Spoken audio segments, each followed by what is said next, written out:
Mmm. Mmm. Sorry about that, guys. I was eating some mac and cheese. I haven't eaten all day. Really sorry about that. Try not to let it happen again. Anyway, what's up, guys? RuppDat here, and welcome back to Let's Play Pokemon Yellow. In the last episode, we wrapped up Rock Tunnel, and then made it here to Lavender Town. I'm so tempted to just suddenly devolve this commentary into creepypasta stories, but I will try and not do that for the sake of, you know, unless you guys feel that would make an more entertaining video.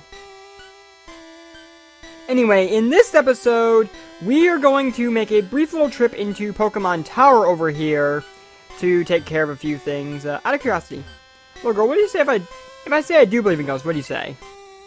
There are believers. May the souls of Pokemon rest easy indeed. Now, there is one thing I would like to get into before I head into Pokemon Tower.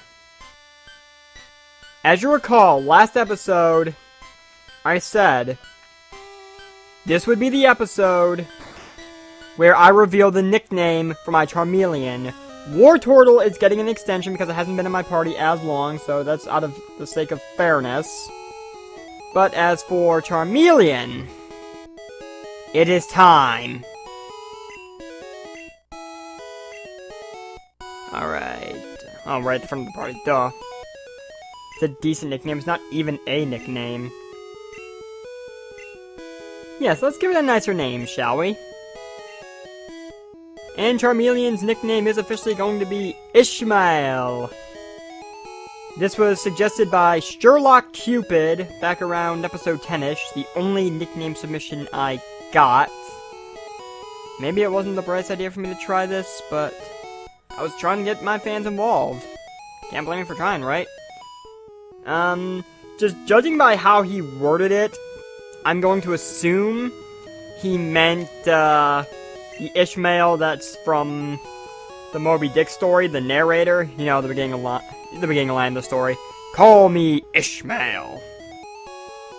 But Ishmael is also a name from Judaism, Christianity, and Islam for the first son of Abraham. So I guess in a small sense, it still kind of fits with the religious, I guess pseudo-religious theme that most of my Pokemon are going with.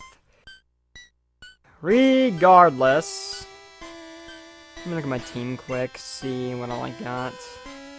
Yeah, I should be... Actually, let's put Killer Bird up front for a moment as we head into Pokemon Tower. Ah, that music. Came to pray for his Clefairy. Poor guy.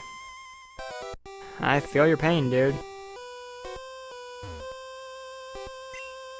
Why, thank you, I did come to pay respects. These poor people. I do wholeheartedly believe in respecting the dead because they do deserve it for everything they did on the mortal plane. I'm just one of those people. Resurrected in the memory of Pokemon that have died. What about you? He's a channeler. There are spirits up to mischief. I guess I will keep that in mind then. What the hell are you doing here? I asked you first. You son of a bitch! My Pokemon are...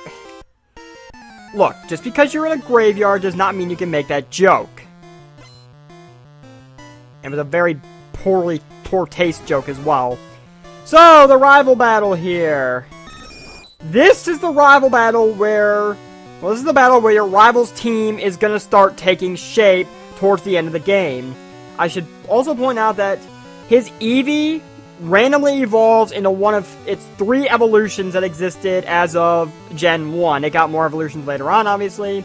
But in Gen 1, it only had Vaporeon, Jolteon, and Flareon. The evolution is completely at random, but even though it is not evolved in this battle will give you...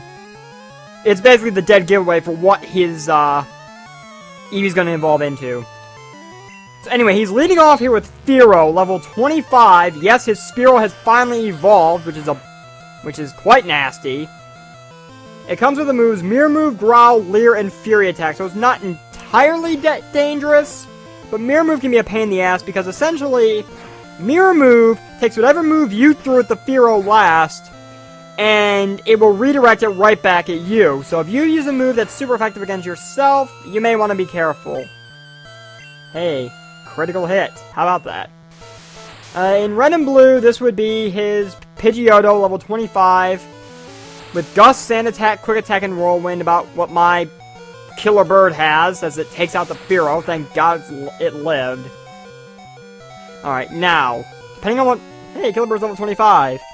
This is where the bios are about to get a little more complicated. Shelter! Okay. This rules out Vaporeon. Because, yeah, this is where the bios are going to start getting a little complicated, because I have so many different possible Pokemon I need to cover at this point. Shelter. Let's let Herbivore deal with it. It's level 23, which means I know exactly what... Just judging off the levels alone, I know exactly what his Eevee's evolving into, and I'm a little disappointed, because that's generally what his Eevee tends to evolve into for me, but I'll get to that later. His level 23 Shelter has Tackle, Withdraw, Supersonic, and Clamp.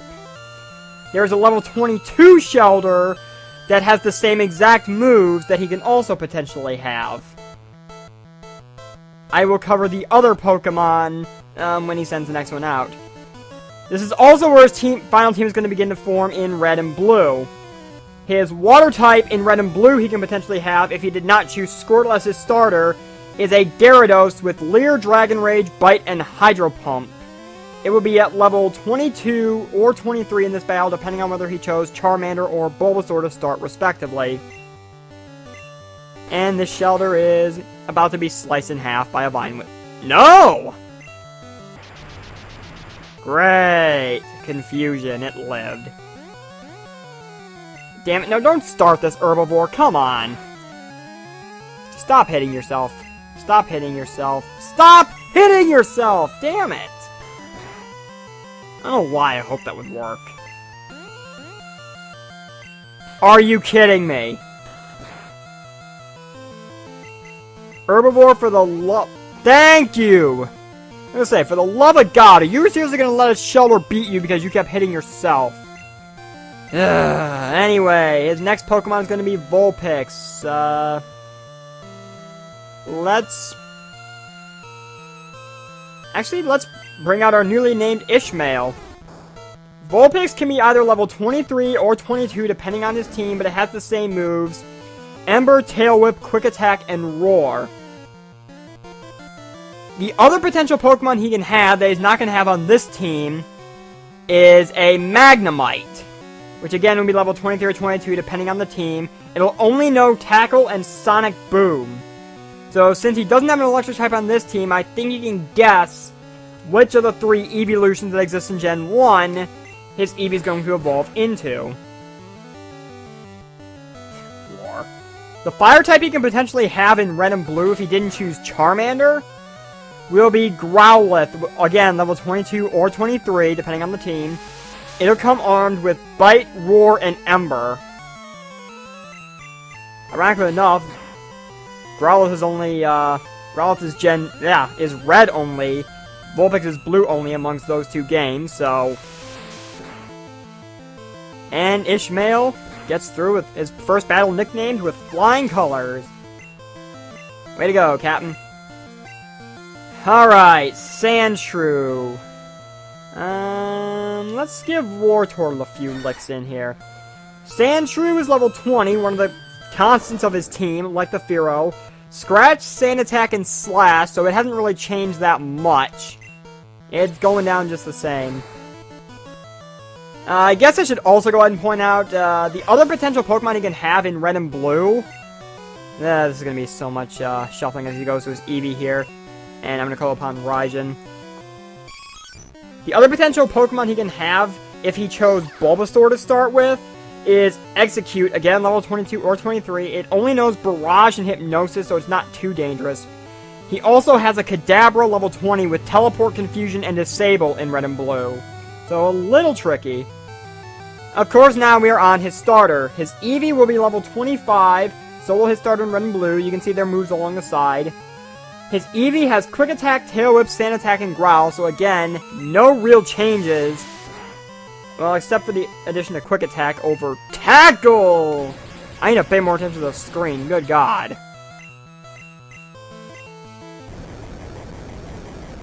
Please, Thunderbolt, wipe this thing out. Not even close. Ugh. I know that Quick Attack was a... Oh, it didn't attack. Well, Eevee down. And that takes care of that.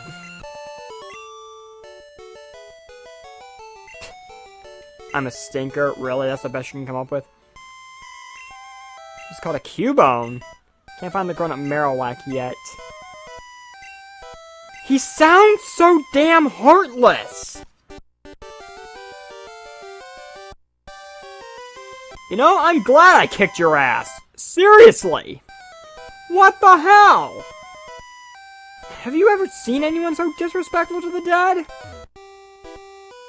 Anyway, this channel says he couldn't identify the wayward ghost, but you need a Silph Scope.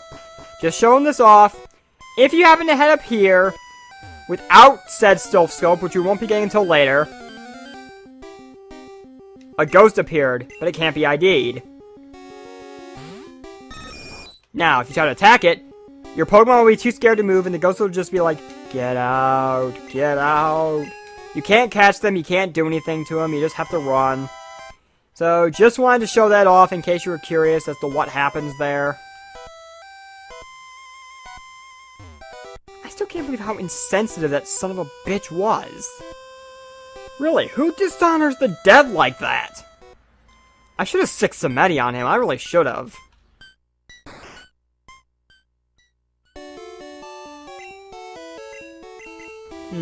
I'm about 16 minutes into the episode recording-wise now. I know I didn't really accomplish a whole lot other than just nickname Charmeleon, and then pop into the Pokemon Tower to beat my rival. But you know what? I think I'm actually going to call it an episode there. Because, I mean, it's a pretty big accomplishment. Plus, I have another nickname Pokemon. And I want to try and keep these episodes from going on too long anymore.